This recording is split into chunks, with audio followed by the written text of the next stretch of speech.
Fala concurseiro, aqui do Doutor Concursos, canal do professor Arnaldo Vieira, tudo bem com vocês? Mais um vídeo de atualidades essa semana para vocês e começando o vídeo religiosamente, como vocês sabem, pedindo essa participação, essa interatividade com vocês, que é importantíssima para nós, dando o joinha nesse vídeo, inscrevendo-se nos canais, tanto meu quanto do Doutor Concursos, e compartilhando esses vídeos, também comentando com a gente aí, o que vocês têm achado, o que vocês acham do conteúdo, se tá legal, tá legal? Vamos tentar fazer um compacto dessa semana que passou, porque foi bastante coisa, coisas meio que já tradicionais na política brasileira, mas vamos direcionar, vamos focar vocês para os concursos, tá legal? Bom, ninguém pode já começar falando, não posso me furtar o fato de contar sobre André do Rap, caso André do Rap. Esse caso que meio que balançou as estruturas aí do Poder Judiciário, chamou muita atenção da imprensa e que, na verdade, apontou por uma espécie de falha, vamos dizer assim, no processo como um todo e principalmente no pacote de crime do ex-ministro, ex-juiz e ex-ministro Sérgio Moro. Bom, a história toda é a seguinte. No sábado da semana passada, o ministro Marco Aurélio Mello julgou procedente um pedido de habeas corpus do André, do Rap, né? Vamos popularizar ele assim, que é considerado um dos maiores traficantes do Brasil. Veja, ele é considerado um dos líderes do PCC, do primeiro comando da capital. O que acabou acontecendo? Ele foi preso em setembro de 2009, numa mega operação da polícia, num condomínio de luxo, ostentando uma série de coisas lá que eles normalmente ostentam, esses traficantes, mas foi um trabalho de investigação árduo, de conseguir prender esse cara, chegar até o André do Rap. Muito bem. Ele foi preso em setembro de 2019. O que acontece? O que aconteceu naquele sábado da semana retrasada? O ministro Marco Aurélio acatou o pedido de um dos advogados, né, que recorreu ao Supremo, alegando o quê? Alegando a alteração que foi feita em janeiro desse ano na lei, exatamente aqui no Código de Processo Penal, o que teria, então, em tese, que ser estudado mais aprofundadamente pelo TSE e pelo Supremo Tribunal, mas é a alteração do Código do artigo 316 do Código de Processo Penal, que diz o quê? Olha só, que define que a cada 90 dias o preso tenha uma revisão da sua pena por parte do juiz de primeira instância, para que ele continue ou não preso enquanto o processo está sendo, enquanto o seu processo está sendo desenvolvido até se marcar um julgamento. Passado esses 90 dias, se ele continuar preso, essa prisão continua, ela começa a ser configurada ilegal. O que o ministro Marco Aurélio fez, então? Pois é, liberou o André do Rap, pôs ele em liberdade enquanto o processo estava acontecendo. Mas não demorou muito. Primeiro que o endereço que ele colocou que ele iria estar permanente, ele automaticamente não está, desapareceu e obviamente fugiu do Brasil. Só que a repercussão disso foi gigantesca na imprensa. E depois, os veículos de imprensa atualizando as informações levaram em consideração o seguinte, que nos últimos meses, mais de 79 pedidos de soltura com base nesta mesma brecha no pacote de crimes foram dados pelo ministro Marco Aurélio Mello. Não preciso nem dizer para vocês o escândalo que isso foi. Isso automaticamente, num próprio sábado, o ministro Luiz Fux, que é o presidente do Supremo, revogou a decisão do ministro Marco Aurélio, mas aí o cara já tinha sido liberado pelas condições legais da situação e já tinha evadido-se, vamos colocar assim. Durante a semana, isso deu uma repercussão gigantesca. O voto, inclusive, depois, essa decisão do ministro Marco Aurélio foi revista pelos outros integrantes da corte por 9-1, o próprio voto dele automaticamente foi mantido, mas os outros 9 ministros da corte julgaram que precisava ser feito alguma coisa emergencialmente em situações dessas. Então, o que acabou acontecendo? Foi feito, então agora foi concretizado o entendimento entre os ministros do Supremo de que, quando acontecerem casos em que um juiz de primeira instância ultrapassar ou não em 90 dias der uma renovação do pedido de prisão preventiva, que então, se isso chegar ao tribunal, vai ser analisada a situação como um todo. Primeiro, o risco à ordem pública. Segundo, o poder financeiro desse condenado, desse acusado, de poder fugir, de se tornar uma ameaça à sociedade, certo? Bom, lógico que o André do Rep acabou abrindo essa possibilidade de se discutir como que o pacote de crime do ministro Sérgio Moro, de uma maneira ou de outra, tem um lado positivo, tem situações positivas até então, mas que de uma maneira ou de outra abriram essa brecha, porque, veja, originalmente o pacote do ministro Moro não previa essa condição de que se acaso vencesse os 90 dias da prisão, automaticamente o condenado ou o acusado ia ser posto em liberdade. Isso foi uma inclusão dentro da votação que houve no Congresso. E a presidência da República sancionou esta cláusula dentro da mudança do Código de Processo Penal. Então não se pode também considerar que totalmente a atitude do ministro Marco Aurélio Mello foi equivocada, foi de toda equivocada, não. Ele só fez uma interpretação fria da lei seca. Isso é importante que você entenda, você concurseiro, porque veja, isso é algo a ser analisado, a ser estudado, inclusive nos próximos concursos, e questionado dessa relação que existe hoje, até mesmo política, do Supremo Tribunal Federal interferindo em algumas ações do Legislativo. Ou o Legislativo tentando, de uma maneira ou de outra, reagir às colocações do Supremo. O que fica de tudo nessa história, o pano de fundo dessa história toda é o seguinte: nós temos agora um cara que é um dos maiores articuladores do PCC do Brasil solto, provavelmente fora do Brasil, fora do país. Essa pessoa vai continuar cometendo seus crimes e controlando essa organização criminosa até ser preso novamente. Vai demorar um bom tempo, né? Ele já evadiu-se por aí, pode estar no Paraguai, na Bolívia, em vários lugares. Foi expedido pela Polícia Federal o pedido de prisão pela Interpol, ou seja, ele está sendo procurado, ele vai ser procurado, mas até que isso aconteça, infelizmente, agora que existe um entendimento dos juízes, então os ministros que já chegaram num acordo, agora em comum acordo, para tentar, de uma certa forma, meio que normalizar a situação, mas que discussão em plenário aconteceu, inclusive exaltadas, né, entre o próprio ministro Marco Aurélio e o ministro Luiz Fux, que assumiu a presidência agora recentemente, foi acusado de autoritário, etc, etc. Enfim, são informações que nessa semana passada chamaram a atenção para essas falhas, essas brechas no judiciário como um todo, e que beneficiam, infelizmente, algumas pessoas nessa situação. Isso é algo que vai chamar a atenção, vai cair nos concursos e você tem que estar sabendo, tá legal? Bom, a outra coisa que também chamou a atenção na semana passada e que também vai ser fruto aí de perguntas nos próximos concursos é a mudança que foi proposta desde o ano passado, desde 2019, no Código de Trânsito Brasileiro. E foi publicado no Diário Oficial essas alterações e daqui a 180 dias elas começam a vigorar. Essas mudanças são, de uma maneira ou de outra, uma espécie de promessa de campanha do governo Bolsonaro. Agora, inclusive, a gente pode considerar algumas que eu vou citar para vocês aqui, de algumas alterações que são, de uma maneira importante que você conheça, são impactantes, mas que, de uma maneira geral, fazem parte de uma mudança, talvez até de posição nesse combate entre o judiciário, entre o legislativo e entre o executivo, por conta das discussões que já aconteceram lá nos anos anteriores, 2019 principalmente. Os pontos da alteração que a gente pode citar aqui rapidamente. Primeiro, aumentou de 20 para 40 o limite de pontos antes da suspensão da carteira de qualquer pessoa, caso essa pessoa tenha, pelo menos, nenhuma infração gravíssima registrada. Se essa pessoa tiver dentro da sua carteira de habilitação, não haja nenhum tipo de infração gravíssima sendo registrada, ela vai aumentar de 20 para 40 pontos. Depois, você tem a renovação do prazo da CNH. Para pessoas até 50 anos, renovação de 10 em 10 anos. De 50 a 70 anos, renovação a cada 5 anos. E acima dos 70, renovação a cada 3 anos. Outra questão, o uso obrigatório da cadeirinha. A cadeirinha foi uma discussão enorme no ano passado, porque a presidência, em determinado momento, disse que não era necessário, aí os órgãos de defesa, inclusive de trânsito, disseram que era extremamente necessário, enfim.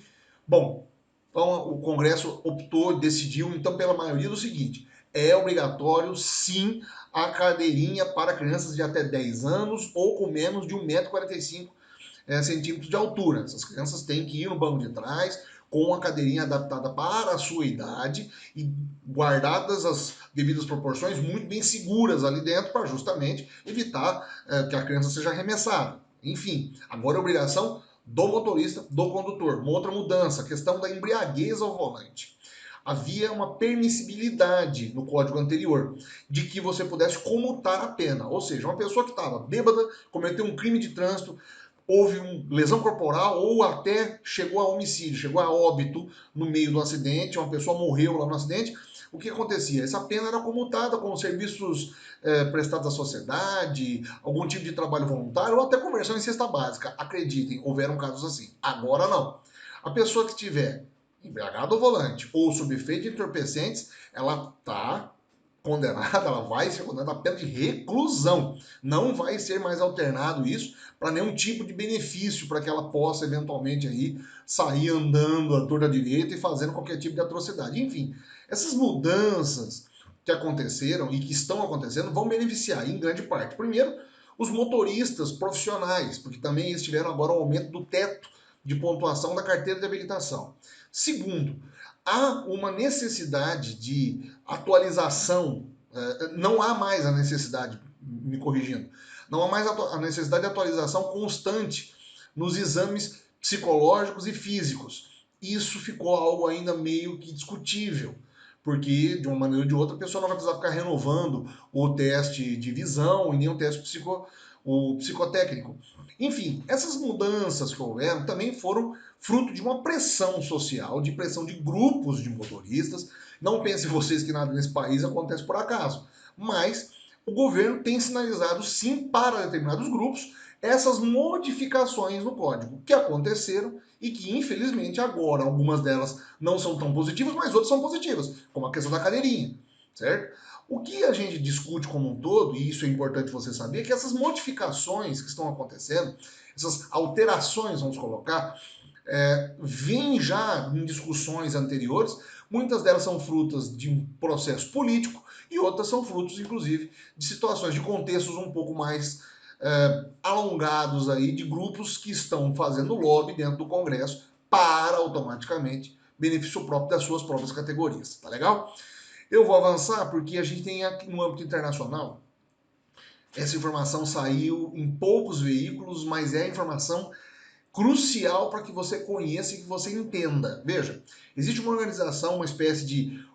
É como se fosse a versão da OMS para a meteorologia, a Organização Mundial de Meteorologia, que fez um levantamento histórico e divulgou na semana passada um relatório que comprova, que junta as informações, dizendo que as mudanças climáticas, ou seja, os eventos extremos climáticos, têm aumentado exponencialmente, com muita virulência, em todo o planeta nos últimos 50 anos. Veja, esse relatório apontou que, pelo menos, houve sim uma queda nas mortes, de pelo menos de um terço nas mortes, como aconteciam nos desastres naturais há 50 anos atrás. Nós tivemos pelo menos 2 milhões de mortes registrados por desastres naturais nos últimos 50 anos. Em compensação, a quantidade desses desastres aumentou em quase 5 vezes. Nós estamos falando aí de enchentes, desabamentos, deslizamentos de terra. Nós estamos falando de aquecimento global, que faz automaticamente desertificação de regiões, aumento nas queimadas, chuvas torrenciais, aumento das tempestades tropicais, aumento dos furacões, incidência de furacões e tufões, aumento exponencial também dos tornados, principalmente no estado norte-americano. Enfim, as monções que acontecem ali na região da Indonésia, na Nova Zelândia. Ou seja, o aumento de grandes eventos climáticos que aconteciam de forma espaçada, que começam agora a chamar mais atenção, além dos prejuízos financeiros que isso representa. Porque veja, perdas econômicas algo em torno de 3,6 trilhões de dólares, quase 19 trilhões de reais. Isso, em grandes proporções, é o dinheiro do nosso país elevado à quinta potência. Por quê? Durante todo esse tempo, você tem o quê? Uma exploração da natureza, dos recursos naturais. Não há os projetos de sustentabilidade, somente agora começam a se preocupar com um pouco mais da sustentabilidade, mas ainda há muito a ser preservado. E claro que as questões que vão ser levantadas, a quantidade de pessoas que Tempestades, vão recorrer, né? inundações, Deixa eu abaixar secas e o incêndios áudio aqui. florestais. Os eventos Isso.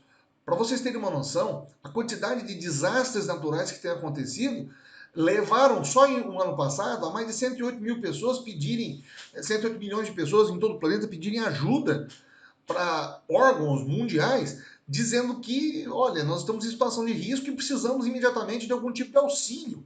São dados numéricos absurdos e que poderiam ser evitados? Sim, se a influência do homem no meio ambiente estivesse sendo controlada nos últimos, por exemplo, 30 anos, quando efetivamente começaram a acontecer os movimentos de preservação ambiental.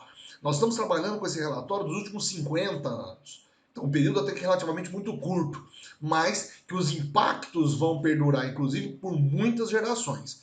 Essa informação acabou sendo vazada, ficando restrita aí a poucos veículos de comunicação, mas nós aqui no Brasil estamos sentindo.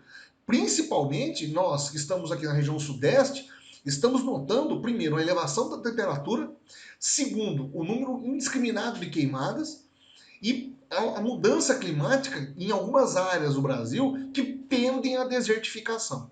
Essas informações todas compiladas, você tem que estar preparado para saber, para não ficar na ponta da tua língua, porque isso provavelmente vai cair em questões de concurso e vão analisar como que o ser humano, qual que é o impacto do ser humano diretamente no meio ambiente, tem afetado esses desastres naturais globais em grandes escalas, em números sem precedentes até então. Tá legal?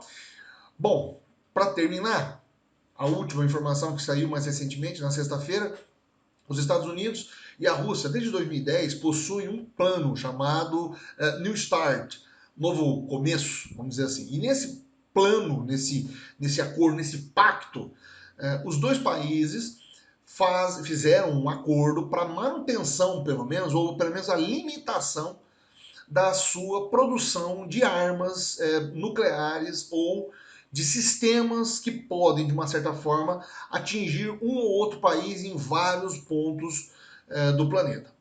Pois bem, desde o meio do ano, desde o começo do ano, na verdade, há um movimento para a renovação desse pacto. E o presidente Vladimir Putin, o presidente russo, teria feito uma proposta, né? Teria feito uma sinalização dizendo que ele queria prorrogar o atual acordo que está em vigor sem condicionantes, por pelo menos um ano, dizendo o seguinte, ele alega o seguinte, que ele possa fazer negociações substanciais sobre todos os parâmetros, problemas regulados em acordos desse tipo. De uma certa forma, ele estava pedindo uma carta branca, uma trégua, por exemplo, de um ano, nesse pacto, para que ele pudesse, de uma certa forma, repensar a sua produção de armas nucleares. Claro que isso foi negado pelos americanos. O secretário de Estado norte-americano, inclusive, no mesmo dia rebateu, dizendo que não, olha, se for nesses termos, é inviável a gente renovar esse pacto e é muito ruim que isso aconteça, porque a gente vai dar nova possibilidade para uma nova Guerra Fria voltar a acontecer. Veja, o que está por trás disso, gente? Primeiro, o apoio da Rússia a países como China e principalmente Coreia do Norte na produção dos seus armamentos nucleares. Tá? Do outro lado, há uma espécie de freio armamentista norte-americano, porque ele não quer automaticamente investir nesse momento numa produção bélica, uma vez que o próprio país não está numa situação econômica positiva. Um terceiro ponto por trás disso existe, né? Uma espécie de reaquecimento de uma guerra econômica entre as duas potências e as acusações mútuas entre um e o outro, mas um personagem central surgindo que é a China, que até então não há esse interesse de produção nuclear, de nuclearização como um todo, mas que essa trégua, entre aspas, de um ano para que o Estado, para que o pacto seja revisto, né, abriria a possibilidade de negociação de tecnologias entre a Rússia, entre países como a Rússia, China, Coreia do Norte e etc. Então, por enquanto, os americanos rejeitaram a proposta porque ela não inclui o congelamento mútuo desses arsenais. Veja, se o pacto fosse aceito da forma como Putin estava dizendo, o pacto não faria com que haveria uma proibição de produção de novas armas. Não haveria essa possibilidade. Não foi isso que o Putin disse e automaticamente não era isso que foi subentendido pelo Estado, pelo governo dos Estados Unidos. Algo muito preocupante. A gente vai continuar acompanhando, eu vou trazer informações sempre para vocês atualizadas, mas é aquela típica informação que cai no âmbito geral para que a gente saiba e a gente esteja preparado para os próximos concursos, tá legal? Bastante coisa essa semana, né? Mas a gente espera que vocês estejam gostando. Deixe já o joinha, inscreva-se nos canais, compartilhe esse vídeo. E a gente sempre produz esse material com muito carinho para que vocês consigam passar nos concursos que vão vir. E se Deus quiser, você vai ter uma vaga garantida neles, tá legal? Um grande abraço, a gente se vê na semana que vem, pessoal. Até lá!